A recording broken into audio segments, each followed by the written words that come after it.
C'est une grande ascension de l'association La Vape du Cœur. Nous sommes toujours ici à Vapexpo Paris 2021. Nous sommes sur le stand de La Vape du Cœur. La Vape du Cœur, Xavier, toi qui en es le président, c'est quoi exactement pour ceux qui ne la connaissent pas encore ? L'association La Vape du Cœur, c'est simplement une association de réduction des risques tabac. Et donc, elle est là pour aider les gens en précarité à arrêter de fumer. Tout simplement. Mais j'ai parlé d'ascension dès le départ. Je vous ai connu bébé. Voilà, vous n'étiez qu'une petite association comme ça qui cherchait un peu ses marques. Maintenant, ce n'est plus du tout le cas. Tu vas nous donner des chiffres qui sont hallucinants. Oui, des vrais chiffres maintenant. Donc maintenant, l'association, c'est 3 salariés, dont 1 à temps plein, 2 à mi-temps. C'est 5600 kits distribués sur l'année 2020 avec 58 000 fioles de 10 ml nicotinés.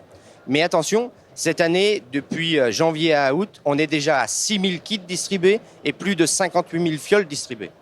Voilà, le gros de cette distribution se fait dans les hôpitaux, c'est ça ? Oui, actuellement, il y a encore un autre chiffre qui est hallucinant. L'association est partenaire de 150 établissements de santé. Donc, c'est des établissements qui payent une adhésion pour pouvoir travailler avec nous maintenant. Alors, est-ce que tu t'es amusé à convertir ces fioles en 10 000 litres en litres ? Quelle blague. Non. Je crois, sans trop me tromper, que ça fait 5 800 litres. Je crois que c'est ça. Je peux me tromper, vous me corrigerez. C'est un truc de fou quand même, cette assoce. Parce que cette assoce, elle est née, il faut le dire, il y a de ça maintenant combien de temps ? Et donc, elle est née en 2015. Voilà. Donc, et moi, je suis président que depuis 3 ans maintenant. Quand je suis arrivé, il n'y avait pas de salariés. On a tout monté suite à ça. Et oui, elle prend de l'ampleur. Mais pourquoi elle prend de l'ampleur ? Parce qu'elle sait faire, elle fait bien. Et franchement, j'ai simplement une équipe magnifique. Comme l'autre association éponyme, qu'on ne va pas citer, mais voilà, la Vape du Cœur vient de là aussi, c'est-à-dire d'une simple idée de quelqu'un qui un jour décide de distribuer à ceux qui n'ont pas les moyens des liquides ou des matériels. Aujourd'hui, c'est fou parce qu'on aurait presque envie qu'on n'en ait pas besoin de la Vape du Cœur quelque part, mais on en a besoin, on a besoin de la Vape du Cœur. Malheureusement, j'ai envie de vous dire, voilà, je trouve ça fantastique. Ils sont toujours là, ils ont toujours été présents, ils sont toujours dans le paysage de la vape et je trouve ça très très fort. En tout cas, bravo à toi.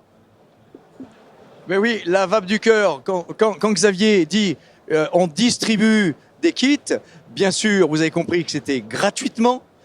Bien sûr, vous avez compris que c'était aux nécessiteux, pas forcément financièrement, mais c'est nécessaire pour eux. Des fois, en hôpital, les gens sont pas forcément des miséreux, mais comme vous formez le personnel hospitalier, ça c'est une grande chose sur la Vape du Cœur.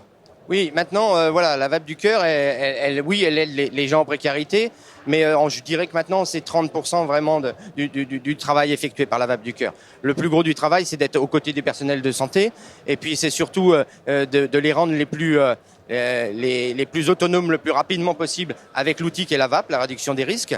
Et ensuite, c'est eux qui vont faire cette démarche de distribuer les liquides et les vapes auprès de leurs patients en précarité. La Vape du Cœur porte bien son nom dans le sens où, bien sûr, vous êtes 3 salariés, mais vous avez aussi avec vous des bénévoles, sans quoi ça serait assez compliqué de continuer. Ingrid, tu es une bénévole. Viens te mettre à côté de Xavier, mets-toi ici. Ingrid, tu es une bénévole historique, on te connaît aussi pareil depuis le début. En quoi consiste le travail de bénévole à la Vape du Cœur ? Alors le travail de bénévole consiste, on peut être amené à aller sur le terrain pour faire aussi bien des formations, aussi bien montrer comment marche le matériel, expliquer aux usagers comment passer à la vape, tout simplement. Après, il y a aussi plein d'autres choses en tant que bénévole d'une association. C'est surtout soutenir aussi l'association par sa présence, mais communiquer sur l'association, bien sûr, évidemment. il y a vraiment beaucoup de choses à faire au sein d'une association. Vous avez des bénévoles répartis sur toute la France. Comment ces bénévoles agissent? Est-ce que vous avez suffisamment de gens qui travaillent, qui sont bénévoles, qui ont envie d'aider la VAP du Cœur ou des fois c'est un peu dur?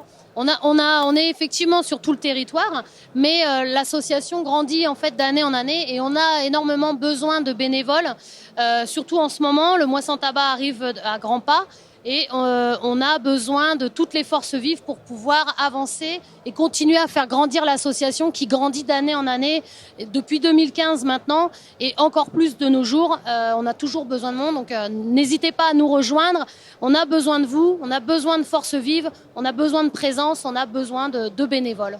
Voilà, comme toute association, j'allais dire presque caritative, que représente la VAP du Cœur aussi, c'est un appel au bénévolat.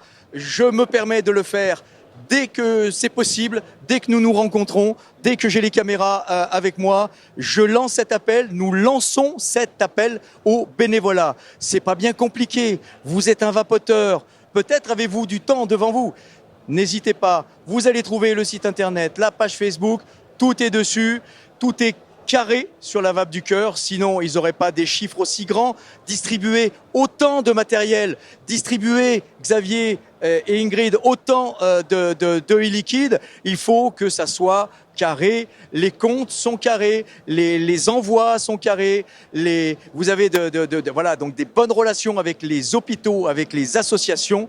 La VAP du Cœur est une association qui devient maintenant une grande association. Nous avons la chance, c'est pas le cas pour toutes les filières, d'avoir une association comme ça caritative au sein de la filière de la VAP. Aidez-les. Si vous ne pouvez pas être bénévole, versez quelques petits euros, ils en ont grandement besoin. Merci Ingrid, merci Xavier. Merci Xavier, mais alors vraiment je te félicite parce que depuis que tu es arrivé à la VAP du Cœur, on la voit grandir, on voit l'importance que ça prend. Non, moi je voulais simplement rajouter un tout petit mot, c'est remercier tous les acteurs de la VAP. Parce qu'il faut savoir qu'à ce jour, les seuls financements qu'on a, c'est les acteurs de la VAP. Et je voulais vraiment remercier ces acteurs et dire aux autres, venez vers nous. Voilà. Allez voir la VAP du Cœur, bien sûr. Des grandes marques ici à VAP Expo aident et en liquide et en finance la VAP du Cœur, sans quoi, bien sûr, comme toute association, elle n'existerait pas. Et de plus en plus de fabricants aident la VAP du Cœur. Vous pouvez les aider à votre niveau. Voilà, je pourrais en parler jusqu'au bout de la nuit, Pascal. Un dernier truc à dire ? Non, j'ai envie de vous dire, prenez soin de vous, prenez soin des autres, ça passe par la VAP du Cœur, ça passe aussi par vos amis. Aidez-vous, aidez-nous, aidez-les, voilà. J'ai envie de te laisser le mot de la fin, Dominique. Il n'y a pas de fin. Merci à tous et surtout, n'oubliez pas de respirer. À très bientôt. Salut tout le monde.